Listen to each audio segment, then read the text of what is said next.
Hello friends, बड़ी खुशखबरी लेकर आए हैं हम उन तमाम स्टूडेंट के लिए जिन्होंने केजीएमयू नर्सिंग ऑफिसर का एग्ज़ाम दिया था। और जो पिछली हमारी वीडियो थी उसमें बार बार कमेंट कर रहे थे कि वेटिंग लिस्ट आएगी या नहीं आएगी। तो उन कैंडिडेट के लिए बहुत बड़ी खुशखबरी लेकर हम आए हैं। वेटिंग लिस्ट जारी कर दी गई है और 1 फरवरी से डॉक्यूमेंट वेरिफिकेशन उन लोगों का होने वाला है। अब किन लोगों को डॉक्यूमेंट वेरिफिकेशन के लिए बुलाया गया है, मेरिट कितनी डाउन हुई है, इस सब की जानकारी के लिए वीडियो को अंत तक जरूर देखें। और जो लोग चैनल पर नए हैं वो चैनल को सब्सक्राइब अवश्य कर लें, क्योंकि इस तरह की महत्वपूर्ण जानकारी हम आपके लिए लेकर आते रहते हैं। तो वीडियो को अंत तक जरूर देखें और अपने दोस्तों के साथ शेयर जरूर करें और वीडियो को लाइक करना ना भूलें।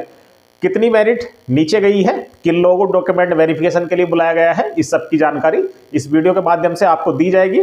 तो चलिए वीडियो को शुरू करते हैं और वीडियो में अंत तक बने रहें। फुल डिटेल के साथ आपको जानकारी मिलने वाली है KGMU nursing officer document verification की, क्या क्या डॉक्यूमेंट की आपको रिक्वायरमेंट होगी, क्योंकि डॉक्यूमेंट वेरिफिकेशन हम लोगों का तो पहले ही हो चुका है। तो आपके लिए बहुत इंपॉर्टेंट ये वीडियो रहने वाला है। जो नए लोग डॉक्यूमेंट वेरिफिकेशन के लिए जाने वाले हैं उनके लिए बहुत महत्वपूर्ण वीडियो है, क्योंकि मैं डॉक्यूमेंट वेरिफिकेशन करा चुका हूँ और सारी की सारी जानकारी मुझे है कि क्या क्या डॉक्यूमेंट आपको ले जाना है और क्या क्या ध्यान रखना है डॉक्यूमेंट वेरिफिकेशन के समय, क्या गलती आपको नहीं करनी है। इस सब की जानकारी इस वीडियो के माध्यम से आपको दी जाएगी। तो वीडियो को अंत तक जरूर देखें। चलिए शुरू करते हैं वीडियो। सबसे पहले तो मैं आपको बता देता हूं मिनिमम क्वालिफाइड मार्क कितने थे रिटन एग्जाम में। जनरल, ईडब्ल्यूएस और ओबीसी की बात करें तो 50% मार्क्स आपको क्वालिफाई करने के लिए यहां पर कंपलसरी थे लाने। और एससी एसटी की बात करें तो 45% मार्क्स यहां पर एससी एसटी के लिए कंपलसरी थे रिटन एग्जाम क्वालिफाई करने के लिए। अब कितने कैंडिडेट को डॉक्यूमेंट वेरिफिकेशन के लिए बुलाया है उसकी बात कर लेते हैं। नोटिस की बात करें तो ये 25 जनवरी यानी आज ही नोटिस जारी किया गया है केजीएमयू के द्वारा, जिसमें डॉक्यूमेंट वेरिफिकेशन के लिए सेकंड कॉल की गई है, यानी दूसरी बार कैंडिडेट को बुलाया जा रहा है। उससे पहले 15 से 23 जनवरी के बीच डॉक्यूमेंट वेरिफिकेशन चल रहा था और अब जो डॉक्यूमेंट वेरिफिकेशन होने वाला है 1 से 7 फरवरी के बीच, 1 to 7 फेब के बीच डॉक्यूमेंट वेरिफिकेशन होने वाला है। वहीं अगर एग्जाम की बात करें तो ये 9 दिसंबर को जारी हो गया था, जैसा कि सभी जानते हैं। उसके बाद देख लेते हैं क्या क्या, और उससे पहले देख लेते हैं डॉक्यूमेंट वेरिफिकेशन के लिए कौन कौन से डॉक्यूमेंट रिक्वायर्ड रहने वाले हैं। यहां पर दिया गया है कि candidates are required to bring the following original documents along with a set of photocopies. एक सेट लेके जाना है आपको फोटोकॉपीज का और ओरिजिनल डॉक्यूमेंट आपको कैरी करने हैं। एजुकेशनल सर्टिफिकेट की बात करें तो 10th से लगा करके नर्सिंग तक के जितने भी आपके पास सर्टिफिकेट हैं वो सारे आपको लेके जाने हैं। एक फोटोकॉपी का सेट अलग से बना लेना है और ओरिजिनल डॉक्यूमेंट आपको कैरी करने हैं, जो कि वहां आपके चेक होंगे। नर्सिंग का डिग्री या डिप्लोमा जो भी है, registration certificate Indian nursing council का हो या फिर यूपी स्टेट का हो, वो आपको वहां पर कैरी करना है। उसके बाद आधार कार्ड, कैटेगरी सर्टिफिकेट, अगर एससी एसटी ओबीसी ईडब्ल्यूएस से आप बिलोंग करते हैं तो आपके पास कैटेगरी सर्टिफिकेट होना चाहिए। और यहाँ पर आपके लिए महत्वपूर्ण बात यह है कि आउट ऑफ स्टेट जो कैंडिडेट है उनका कैटेगरी का सर्टिफिकेट एक्सेप्टेबल नहीं है। तो जो अदर स्टेट के कैंडिडेट हैं उनको कैटेगरी का लाभ यहाँ पर नहीं मिलने वाला है। तो वो कैंडिडेट इस चीज़ को अच्छे से समझ ले, क्योंकि जो फर्स्ट राउंड की डॉक्यूमेंट वेरिफिकेशन थी उसमें बहुत सारे कैंडिडेट ऐसे थे जिन्होंने कैटेगरी से अप्लाई किया था बट वो अदर स्टेट के थे, यूपी का डोमिसाइल उनके पास नहीं था, तो उन कैंडिडेट को बाहर कर दिया गया है। तो आपको विशेष ध्यान रखना है, जो आउट ऑफ स्टेट कैंडिडेट हैं उनको कैटेगरी का लाभ यहां पर नहीं मिलेगा। और दूसरी बात, जो ओबीसी कैंडिडेट है उनका जो सर्टिफिकेट है वो 1 अप्रैल 2023 से बाद का होना चाहिए और यूपी गवर्नमेंट का होना चाहिए, क्योंकि जो फर्स्ट राउंड की डॉक्यूमेंट वेरिफिकेशन थी वहां पर हमें कुछ कैंडिडेट ऐसे मिले जिन्होंने भारत सरकार का ओबीसी का सर्टिफिकेट अपना बनवा रखा था, तो उन लोगों को वापिस उन्होंने भेज दिया था। केजीएमयू की अथॉरिटी ने कि आपको यूपी गवर्नमेंट का ओबीसी का सर्टिफिकेट लाना होगा। तो ये आपको विशेष ध्यान रखना पड़ेगा कि जो ओबीसी कैंडिडेट है उनके पास 1 अप्रैल 2023 के बाद का यूपी गवर्नमेंट का ओबीसी सर्टिफिकेट होना चाहिए। उसके बाद अगर कोई डिसेबल है तो उसके बाद डिसेबिलिटी सर्टिफिकेट और एडिशनल सर्टिफिकेट अगर कोई फ्रीडम फाइटर या फिर एक्स सर्विसमैन है। नेक्स्ट बात करें अगर एक्सपीरियंस सर्टिफिकेट की, तो वर्क एक्सपीरियंस सर्टिफिकेट जो जीएनएम कैंडिडेट है केवल उन्हीं के लिए है। बीएससी नर्सिंग वालों के लिए यहाँ पर वर्क एक्सपीरियंस सर्टिफिकेट नहीं मांगा गया है।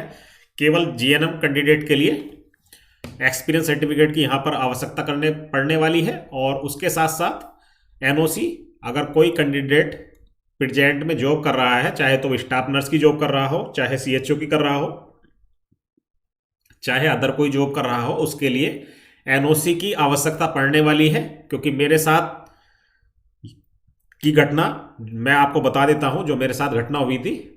मेरा डॉक्यूमेंट वेरिफिकेशन के टाइम मेरे पास एनओसी नहीं थी और मुझे वहां से वापस भेज दिया गया था कि आप अपनी एनओसी बनवा के लेके आए, तभी आपका डॉक्यूमेंट वेरिफिकेशन हो सकता है।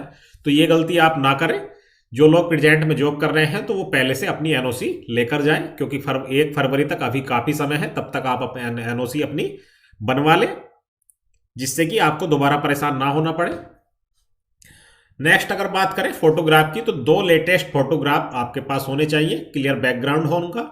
एडिशनल डॉक्यूमेंट की बात करें तो आपको एडमिट कार्ड, स्कोर कार्ड और एफिडेविट रिक्वायर्ड एक्सपीरियंस, यानी जो डिप्लोमा होल्डर हैं उनके लिए एक एफिडेविट की आवश्यकता होगी।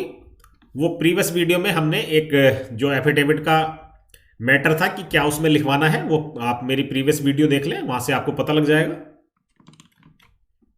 रिजर्वेशन की हम बात कर रहे हैं तो यहां पर रेड कलर से मार्क किया गया है स्पेशली, जिससे कि बच्चे अच्छे से पढ़ लें। Reservation is applicable only for reserve category candidates having domicile of Uttar Pradesh. जिन लोगों के पास उत्तर प्रदेश का डोमिसाइल है उन लोगों को ही रिजर्वेशन का यहां पर लाभ मिलेगा। यहां पर स्पेशल नोट्स इस बार केजीएमयू ने जारी किया है, जो कि पिछली बार नहीं था, क्योंकि बहुत सारे कैंडिडेट वहां पर इस तरह के थे अदर स्टेट के, जिनके पास यूपी का डोमिसाइल नहीं था और उन्होंने कैटेगरी से अप्लाई किया था। Other state candidate under reserve category can be consider against unreserve vacancies. और अगर अदर स्टेट का कैंडिडेट है तो उसको जनरल कैटेगरी में कंसीडर किया जाएगा, उसको रिजर्वेशन का लाभ नहीं मिलेगा। तो ये विशेष नोट था, स्पेशल नोट था केजीएमयू का, कि जो कैंडिडेट अदर स्टेट के हैं उनको जनरल में काउंट किया जाएगा। वेन्यू की बात करें तो कलाम सेंटर केजीएमयू यूनिवर्सिटी लखनऊ में है। टाइमिंग 10:30 से 3:30 यहां पर दी गई है। रिपोर्टिंग टाइम आपका 10 बजे है। और यहां पर साथ ही साथ आपको मैं किराया भी बता देता हूं ई रिक्शा का। तो आपको जो लोग रेलवे स्टेशन से जाने वाले हैं 15 रुपये लेते हैं ई रिक्शा वाले। तो ये भी आपको मैं विशेष तौर से बता रहा हूं, क्योंकि कई बार वो ज़्यादा किराया मांग लेते हैं, तो 15 रुपये किराया वहां से लगता है। और अब बात कर लेते हैं किन लोगों को डॉक्यूमेंट वेरिफिकेशन के लिए सेकंड फेज में बुलाया गया है। 1 फरवरी 2024 को all qualified candidate SC rank 12473, जितने भी एससी क्वालिफाइड कैंडिडेट हैं जिनके 45% या उससे ज़्यादा मार्क्स हैं, उन लोगों को जिनकी रैंक 1 से 473 के बीच है, उनको 1 फरवरी को बुलाया गया है। और रिमार्क में दिया गया है those who have already verified their document no need come again. और जिन लोगों का डॉक्यूमेंट वेरिफिकेशन 15 से 23 के बीच हो चुका है उन लोगों को जाने की आवश्यकता नहीं है। ऑल क्वालिफाइड बैकलॉग, यहां पर जो बैकलॉग कैटेगरी वाले कैंडिडेट हैं 45% जिनके मार्क हैं, वो ऑल क्वालिफाइड कैंडिडेट को बुलाया गया है। और 473 तक कैंडिडेट यहां पर एससी के बुलाए गए हैं। तो ये भी मैं आपको बता दूं, जो एससी की वेटिंग लिस्ट है वो 473 यहां पर आप मान के चल सकते हैं कि उनको डॉक्यूमेंट वेरिफिकेशन के लिए बुलाया जा रहा है, जिनके 45% या उससे ज्यादा मार्क्स हैं। उसके बाद ओबीसी की बात करें तो 2 फरवरी को ओबीसी की 1 से 600 तक जिन कैंडिडेट्स की रैंक है, sorry, all qualified backlog recruitment candidate 50% या उससे ज़्यादा मार्क्स वाले, बैकलॉग वाले सारे कैंडिडेट, और ओबीसी रैंक 1 to 600 यानी 1 से 600 तक जिन लोगों की रैंक है उनको 2 फरवरी को बुलाया गया है। उसके बाद सैटरडे यानी 3 फरवरी को ओबीसी की रैंक जिनकी 601 से 800 तक रैंक है उन कैंडिडेट को 3 फरवरी को बुलाया गया है। और 5 फरवरी को जिनकी रैंक 801 से 994 है उन कैंडिडेट को 5 फरवरी को डॉक्यूमेंट वेरिफिकेशन के लिए बुलाया गया है। 6 फरवरी को all qualified person with disability, जो डिसेबिलिटी वाले कैंडिडेट हैं, फ्रीडम फाइटर है, एक्स सर्विसमैन है, any category, all qualified SC candidate, ST rank 1 से 32 तक जिनकी रैंक है, और ऑल क्वालिफाइड ईडब्ल्यूएस कैंडिडेट जिनकी रैंक 302 तक है, उन कैंडिडेट को 6 फरवरी को बुलाया गया है। नेक्स्ट अगर बात करें 7 फरवरी को, तो ओवरऑल रैंक जिन लोगों की 1 से 612 के बीच ओवरऑल रैंक है उन लोगों को 7 फरवरी को डॉक्यूमेंट वेरिफिकेशन के लिए बुलाया गया है। और यहां पर आपको विशेष ध्यान रखना है, यहां पर रैंक 1 से 612 तक दी गई है, लेकिन यहां पर इस आगे रिमार्क में दिया गया है कि जिन लोगों का डॉक्यूमेंट वेरिफिकेशन हो चुका है, चाहे तो वो ओबीसी कैंडिडेट हो, एससी कैंडिडेट हो, एसटी कैंडिडेट हो या फिर ईडब्ल्यूएस कैंडिडेट हो, उन लोगों को दोबारा डॉक्यूमेंट वेरिफिकेशन कराने की आवश्यकता नहीं है। तो बिल्कुल भी परेशान नहीं होना है। जो डॉक्यूमेंट वेरिफिकेशन करा चुके हैं उन लोगों को नहीं जाना है। जिनका नहीं हुआ है उनकी रैंक 1 से 612 तक है तो उनका 7 फरवरी को डॉक्यूमेंट वेरिफिकेशन हो जाएगा। और आगे इंपॉर्टेंट बात मैं आपको बताता चलूं, यहां पर दिया गया है this notice is not an appointment letter. यह नोटिस अपॉइंटमेंट लेटर नहीं है, ये इसेंशियल स्टेप है फाइनल सिलेक्शन प्रोसेस के लिए। ये बात आपको ध्यान रखनी है, ये फाइनल मेरिट नहीं है, इसके बाद एक मेरिट जारी होगी। और उसके बाद दिया गया है this is final call for document verification. ये कॉल फाइनल कॉल है, इसके बाद आपको दोबारा कोई नोटिस जारी नहीं किया जाएगा डॉक्यूमेंट वेरिफिकेशन के लिए।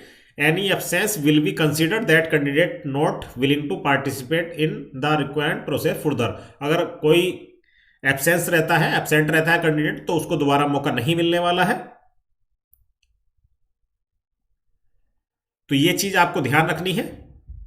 उम्मीद करता हूं सब लोगों को जो वीडियो का पर्पस था बताने का वो समझ में आ गया होगा। जिन लोगों का डॉक्यूमेंट वेरिफिकेशन 1 से 7 फरवरी के बीच होने वाला है, वो जो अपने डॉक्यूमेंट्स हैं सीक्वेंस में लगा के और 2-3 बार उनको रीचेक कर ले कि कोई डॉक्यूमेंट आपका छूट ना जाए, जिससे आपको दोबारा ना परेशान होना पड़े। तो सारे डॉक्यूमेंट्स अपने चेक कर ले, अभी समय है 1 फरवरी का। तो तब तक आप अपने और जो लोग जॉब कर रहे हैं वो अपनी एनओसी ले लें, क्योंकि एनओसी की आवश्यकता पड़ने वाली है। जो लोग प्रेजेंट में जॉब कर रहे हैं तो अपना डॉक्यूमेंट वेरिफिकेशन करा के आए। और किसी को कोई डाउट है, किसी तरह की किसी कैंडिडेट की कोई क्वायरी है, तो वो कमेंट बॉक्स में कमेंट करके पूछ सकता है, क्योंकि हम लोगों का डॉक्यूमेंट पहले ही हो चुका है तो हम आपको बेहतर आंसर दे सकते हैं। तो जिसकी अगर कोई क्वेरी है तो वो कमेंट बॉक्स में कमेंट करके जरूर पूछ सकता है। इस वीडियो को हम यहीं समाप्त करते हैं। जय हिंद, जय भारत।